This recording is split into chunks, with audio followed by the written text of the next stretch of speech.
Hey guys, welcome back to a brand new video. My name is Musa Jallo, and in today's video I'm going to be sharing with you some budgetary mistake you can avoid as a beginner. And I'll also be showing you how you can create a budget and tips and tricks you can apply to your budget to help you to save more money. The first step to creating a very strong budget is to have a really strong why. The mistake I see most people making when it comes to creating a budget is just creating a budget for having a budget's sake. When I was saving money for my down payment to buy my apartment, I was able to achieve that just within 6 months. And the reason why I was able to do that, I had a really clear goal of what I wanted to achieve with my budget. So I literally cut out everything from my budget that wasn't helping me reach my goal. And for me, these things that I cut from my budget included like going out, buying new clothes, buying new gadgets, buying the latest smartphones and stuff like that. So I had to like cut all those things out to help me to reach my goal faster. So having a really clear vision can help you to reach that goal faster, And for you, maybe your goal is not to buy an apartment, but maybe you want to buy a dream car, or maybe you want to like invest in something, or maybe you just want to like save money and do whatever you want to do with your money, But the thing is, you should have a goal and you should have a really strong why. If you have a strong why, it makes you to be motivated and make the process a bit more easier for you to hit your target when it comes to saving. And the second tips I have for you is like to keep it simple. Now that you know your why, it's like really so important you try to keep the budget very simple. There are so many tools out there right now that you could use for making your budget, right? Ranging from financial apps all the way down to Excel or maybe pen and paper, But for the start, for most people, I recommend you can use pen and paper. But if you feel that is too basic for you, then you can probably try to use Excel, which is free for most people if you have MS Word. But if you don't have that, just use pen and paper, But my point is, I don't want you paying money for any expensive financial app in the beginning. If it's free, you can use it, But I don't want you paying money for anything, And also, like, I want the barrier to entry to be so low for you that you don't have to go and learn a new technology and make the whole process so complicated. So I recommend that you start with a pen and paper or you use Microsoft Excel. The third thing I have on my list, it is for you to understand your cash flow. Your cash flow is basically all your income and your expenses, And the goal for your cash flow is for you to have like a positive cash flow. That is to say, like a budget surplus, So that is to say you want your expenses to be less than your income, But if you don't do that, don't worry. If you don't have that now, don't worry so much, because like even the government, most government in the world, they have like a negative cash flow. That is to say, like they spend more money than they break in, So if you're not there yet, the first goal is to recognize that you're not there yet, and then you try to solve that problem. But don't worry so much about it if you're not there yet. A positive cash flow or budget surplus simply means that every month what you bring in is higher than what you spend. So if you're a business, you'll be considered to be profitable, The goal for everybody should be like every month I'm gonna be spending like $5, but then I'm making like $10. That is to say, like you have a cash flow of extra $5, So that should be the goal for everybody, You should spend less than what you make, Because if you spend more than what you make, that means like basically you're gonna be living in minus every month, and there is no way for you to like produce that money except by you taking on more debt and stuff like that, which is not good for your economy personally, The best way to understand your cash flow is to list all your expenses and your income. And just in case if you don't know, your expenses could be everything from your mortgage, your car payment, your student loan payment and stuff like that. All those things are considered your expenses, right?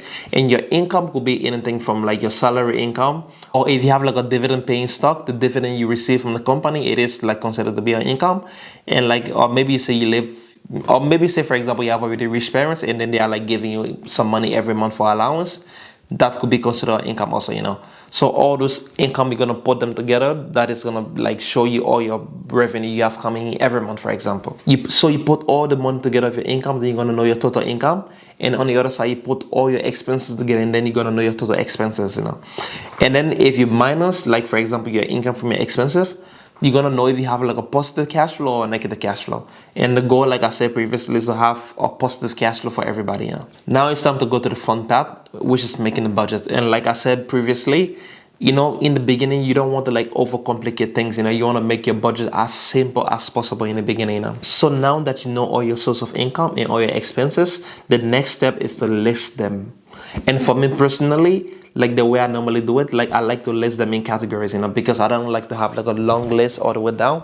So I like to have categories of things, So for example, like for me, like the first categories I have is my housing and transport expenses, And then like there I have like my car payment, for example. I have like the money I pay for like gas or petrol, And then I have like my mortgage payment, I have my insurance of my house, for example. All that is like considered to be under my housing and my transport categories.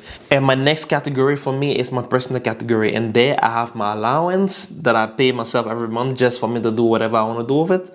And then I have like the money I used to buy food, and I have the money I used to pay for my phone bill and stuff like that. So that's what I have on like my personal expenses. And my next categories, it is my subscription, and in my subscription I have stuff like Netflix, Spotify, YouTube Premium, and things like that I subscribe to on the internet and then see them. For me it's like not a lot, but maybe for you it might be so much.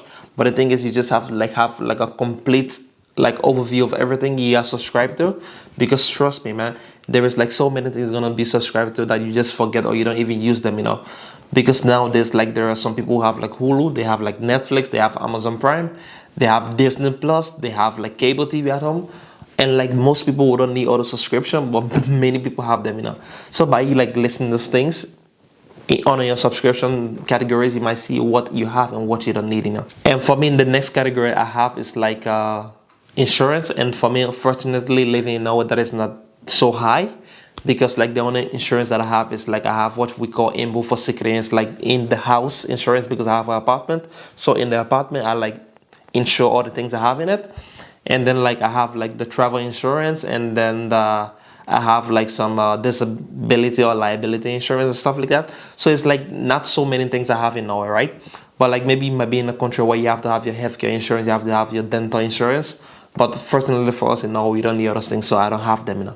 So for me, that category is like the last on my list because it's not so important. So now the next step that I do in creating my own personal budget, after I've listed all my expenses, the next thing I do is like to list all my income. And like I said before, like your income could be your salary. If you have like dividend payments, that could be your income. Or if you have like family allowance coming from your parents, like that could be like part of your income. Now you're gonna have to list everything. And then like here comes the fun part, right? If your expenses is lesser than your income, then that means, my friend, you are in a surplus. That means like you are better than most people when it comes to like saving money.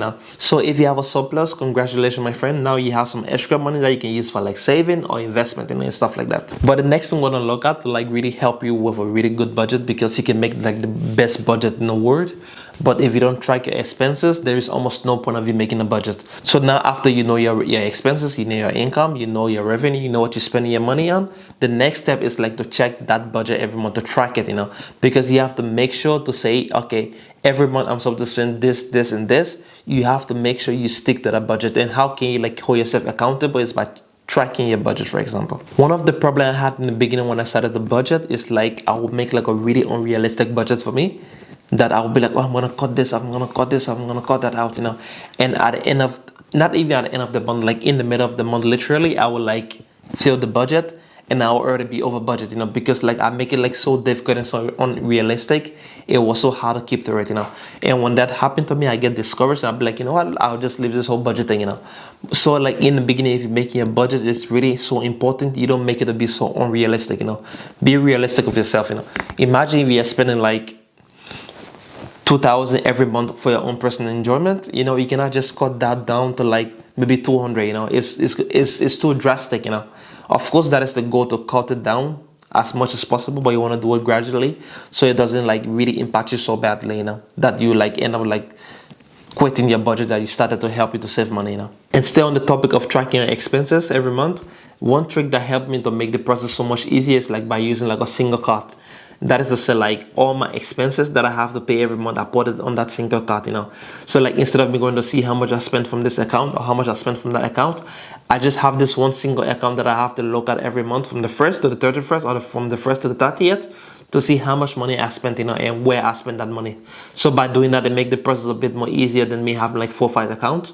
So if you pay your rent from this account, or you pay your car payment from the other account, I would really recommend you put everything on one card, so it's like it becomes easier for you to track. One of the most important reasons of tracking your money, for me, I feel like if you don't take anything seriously in the video, you should like really listen to this. It's like for you to see where you're overspending every month, Because you could make like a really great budget, yes. you could have like all the system in place, but if you're not like tracking to see where you're really overspending, then there is no point of you doing all this, because the whole point of the budget is like for you to see where you're overspending and try to spend less money in those categories. So like for me, that's why I like to make my budget in a category instead of a list, so it's like become easier for me to see. Like I have my housing and my transport categories, and I have my personal categories, I have my insurance, I have my subscription and stuff like that. So I can go through these categories and see like, maybe I don't need to have Amazon Prime, maybe I don't need to have Disney, maybe I don't need to have like cable TV. So maybe I just need Netflix and Spotify, for example. So I can cut all those other things out, and then it will help them to save a little bit of money. So by you having those categories, it's like really good. You go in and like see where you're overspending and try to cut those things out. Or maybe, for example, you don't have like so many subscriptions, but you drink like too much coffee outside from Starbucks, for example. Or maybe you're the person who go to Starbucks like 5 times a day to drink coffee. So if you see that, you go say like, maybe instead of me drinking 5 times a day, I'm gonna drink like 2 times a day. It's still something, because now if you're like paying $5 per coffee, for example, then you have just saved $15 for a day. So like it's really important, like after you like make all this budget, which is really good, you have like all your expenses on one card, which is really good also. Then every month make it your duty to like go and see where you are overspending and try to cut back on those categories. And by doing so, you'll end up with more extra money at the end of the month for you to save, invest, or pay off your debt. And lastly, I want to share with you the mistakes I made in the beginning so you can avoid those mistakes. So when you're starting your budget, it's like really so important in the beginning. You don't try to make your budget be so drastic, right? For example, if you are normally spending like $5,000 per month, you don't want to go and live like on $1,000 per month, because that'll become so unrealistic and you will not do it. Like what I feel like that works is like for you to trick your brain to like start to reduce the money little by little, and then your brain will get used to you spending less money every month, and then it'll become like part of you. It become your way of life, for example. So if you're spending like $5,000 per month, maybe you can reduce it like 4,500, and the next month you reduce to like 4,000, and then 3,000, until you come down to the level you want to be at. You should always have an allowance for yourself of fun money. That is to say, like for example, if you go out with your friends and you want to like buy a soft drink, for example, or buy a pizza, you have money to do that. So you should always have like an allowance of fun money for yourself. In the beginning, you can be generous with that amount, but as time goes back, you can start to cut them down gradually, for example. But it's also really so important, like if you said like maybe 1,500 for your allowance every month, no matter the situation, don't go above it. If you use it like in the first 10 days, then it's up to you. You have to wait until next month, but set your allowance for yourself, and then like you try to stick to it. The last mistake that everyone should avoid before you like start saving money, investing, or paying off your debt is like is for you to have an emergency fund. That is to say, like if you're spending like $5,000 a month, you want to have at least like 5,000 times 6 months, or 5,000 times 3 months, depending on what is comfortable for you. But it's like really so important to have an emergency fund, because you don't know where you're gonna lose your income, for example. So if you don't have no money saved after like give you like a buffer, and you're gonna be in a situation where you like lose your income, then it's gonna be so bad. So thank you for watching this video. I hope you enjoy it. Don't forget to smash the like button and subscribe to the channel. We'll see you in the next one. Peace out.